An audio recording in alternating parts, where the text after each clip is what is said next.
Yeah, horseback archery is hard. There's a lot of steps. You got to get good at archery.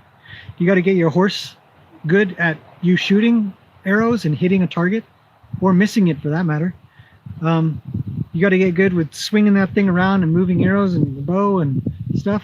And then you got to get it good at riding. The other aspect of it, you got to get good at riding with no hands, because you have to shoot with two hands. You have to be able to ride, you have to be able to steer, you have to be able to go, you have to be able to stop, all with your body and your legs.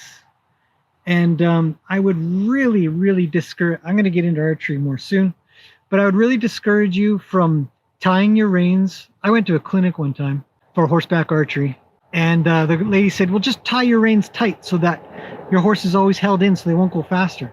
I really discourage that. I don't think it's a good idea.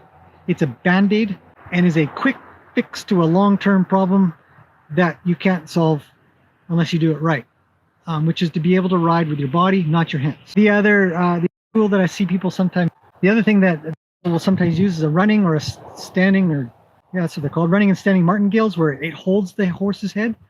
I discourage from that as well, because again, it's a band-aid to a problem that you really do want to solve this problem. Trust me, this is something that you want to be able to do, even if you're not doing horseback archery, but especially if you're doing horseback archery. Your horse is going to be able to need to balance through the different activities you're doing, because you're not always going to do it at a walk.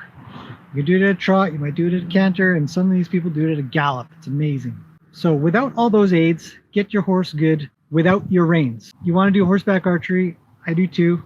Those be up, but to give you some things to work on, it would definitely be, make sure your horse is totally cool with you shooting anywhere near it, over it, around it, above it, beside it, under it, who cares, any of those things. And then get good with riding without your reins. I'll do a video on that soon, actually. Luke's really good at that.